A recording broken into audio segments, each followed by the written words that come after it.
తిరిగి VCN news కి స్వాగతం. అనంతపురం జిల్లా తాడిపత్రిలో కరపత్రాలు కలకలం రేపాయి. ఎమ్మెల్యే పెద్దారెడ్డిని టార్గెట్ చేస్తూ ఈ కరపత్రాలు ముద్రించినట్టు తెలుస్తోంది. ఈ కరపత్రాలపై ఎమ్మెల్యే పెద్దారెడ్డి స్పందిస్తూ ఈ పని చేసింది ఎవరో అందరికీ తెలుసన్నారు. ప్రజలను తప్పుదోవ పట్టించడం కోసమే ప్రత్యర్థులు ఇలా చేస్తున్నారని మండిపడ్డారు. ఎట్టి పరిస్థితుల్లోనూ వారు గెలవరని భావించి ఇలాంటి కుయుక్తులు పన్నుతున్నారని విమర్శించారు. నియోజకవర్గంలో తాను చేసిన అభివృద్ధిపై చర్చించడానికి సిద్ధంగా ఉన్నట్టు సవాల్ చేశారు. కరపత్రాల కుట్ర రాజకీయాలను మానుకోవాలని హితవు పలికారు.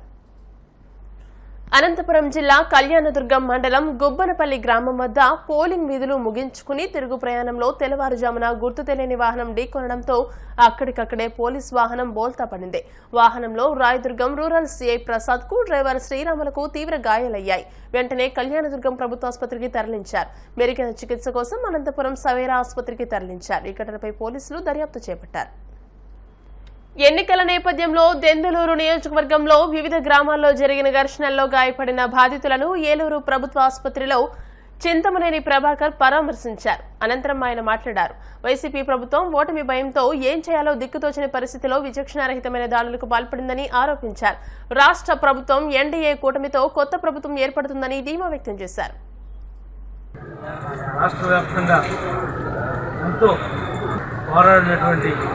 మా నాయకులకి మా కార్యకర్తలకి ప్రతి ఒక్కరికి కూడా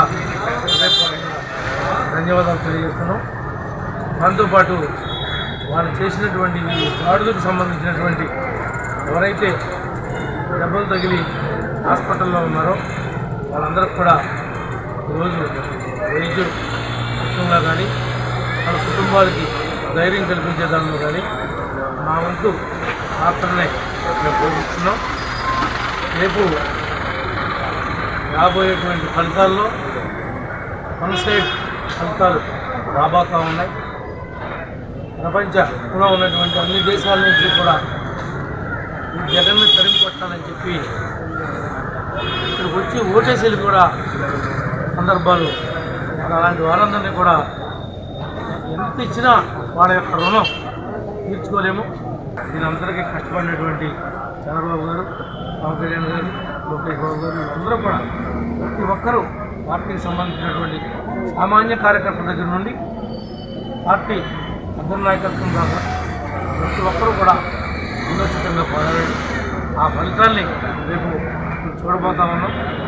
ఎవరైతే ఎలాంటి ఎప్పుడూ లేని సంస్కృతి ఎలక్షన్లో దాడి చేసి భయపెట్టి బూతుల్ని క్యాప్చర్ చేసుకోవాలనేటువంటి దుర్మార్గమైనటువంటి ఆలోచనతో ఎన్నికలకు వెళ్ళారో వాళ్ళకి తగిన గుణపాఠం ఇప్పుడు ప్రజలు ఓటు రూపంలో చెప్పారు. రేపొద్దున వాళ్ళు చేసిన తప్పులు వాళ్ళకే చుట్టుకోబోతామని చెప్పి కూడా తెలియజేస్తూ ప్రస్తుతం రాష్ట్రానికి పట్టిన గ్రహణం తొలగిపోనుందని మాజీ మంత్రి నక్కా ఆనంద్ బాబు పేర్కొన్నారు.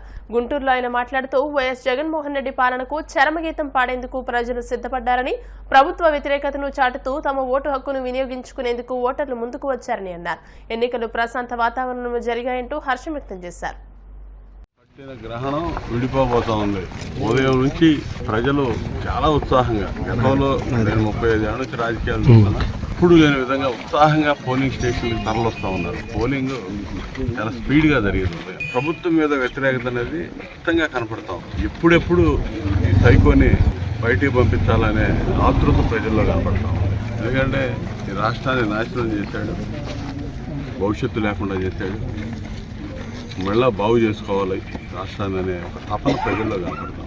చంద్రబాబు నాయుడు గారు, పవన్ కళ్యాణ్ గారు ఆ కూటమిని మళ్ళా అధికారంలోకి తీసుకురావాలని చెప్పి ప్రజలు ఊళ్ళూరుతూ ఉన్నారు. అది స్పష్టంగా ఈరోజు ఎన్నికల్లో కనపడతా ఉంది. ప్రజాస్వామ్యం పునరుద్ధరించబడబోతా ఉంది. ఆంధ్రప్రదేశ్ రాష్ట్రంలో 5 ఏళ్ల నుంచి ప్రజాస్వామ్యం నాశనం అయిపోయింది. రాజ్యాంగం భ్రష్టు పెట్టిపోయింది రాష్ట్రంలో. మళ్ళా కొత్త పంతులు తొక్కుతూ ముందు బయటికి రావాల్సిన అవసరం ఉంది. ఆ దిశగా ఇవాళ స్పష్టంగా కనపడతాం. ఇది ప్రజలందరూ కూడా అప్రమత్తంగా ఉండాలని చెప్పి తెలియదు. వాళ్ళ పైన అయిపోయింది. ఎందుకంటే ఆల్రెడీ జగన్మోహన్ రెడ్డి ఉన్నటువంటి నేల స్వభావం వాళ్ళ కింద స్థాయి కార్యకర్తల దాకా అది కిందకి ఇంజెక్ట్ చేశారు. ఇవాళ ఏంటంటే ఏం చేయాలో అర్థం కనపడుతుంది. స్పష్టంగా కనపడుతుంది. మొత్తం గ్రామాల వారి ఎదుగుతూ ఉంటే వాళ్ళు నిరుత్సాహానికి ఏది వెళ్తే చేస్తూ ఉన్నారు. కొన్ని గ్రామాలు కొన్ని చోట్ల కాడి కింద పడుకుంటున్నారు.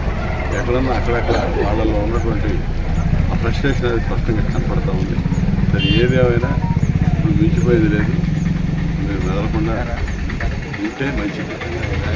ఇవాళ మళ్ళా ఈ ప్రజాస్వామ్యం బ్రతికించుకోబోతా ఉన్నాం. ఆంధ్రప్రదేశ్ రాష్ట్రంలో చంద్రబాబు నాయుడు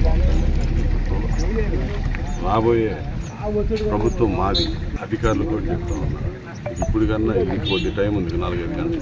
ఇప్పుడు కన్నా అడ్డగోలుగా ఉన్నవాడు మనసు మార్చుకోమని చెప్పి హితోపలుగుతా ఉన్నాను. ఖచ్చితంగా ఇప్పుడు కూడా ఈ వేవ్స్, పాజిటివ్ వేవ్స్ అనేవి గతంలో ఎప్పుడు కనపడేవి. గుజరాత్లోని నర్మదా నదిలో మునిగి ఒకే కుటుంబానికి చెందిన 7 మరణించారు. వీరంతా స్నానానికి వెళ్లగా ఈ దుర్ఘటన జరిగింది. మృతుల్లో చిన్నారులు సైతం ఉన్నారు.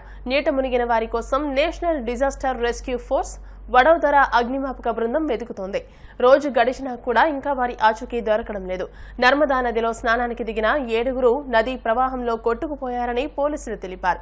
బాధితులు సూరత్ నుంచి నర్మదా జిల్లాలోని పోయిచా వద్దకు వచ్చిన బృందంలో భాగమని పేర్కొన్నారు.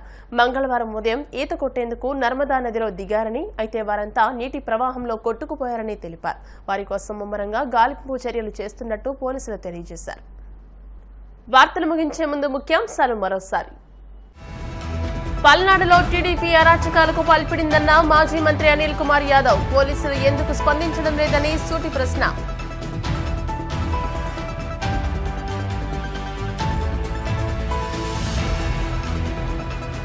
పల్నాడు అల్లర్లపై పోలీసుల అలర్ట్. ప్రతి వాహనాన్ని క్షుణ్ణంగా పరిశీలిస్తున్న పోలీసులు.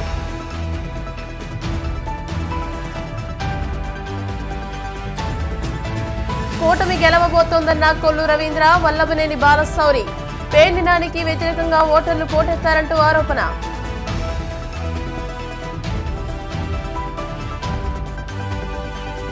దెందులూరు నియోజకవర్గంలో ఘర్షణలపై చింతమనేని ఆగ్రహం. గాయపడిన బాధితులకు ఆసుపత్రిలో పరామర్శ.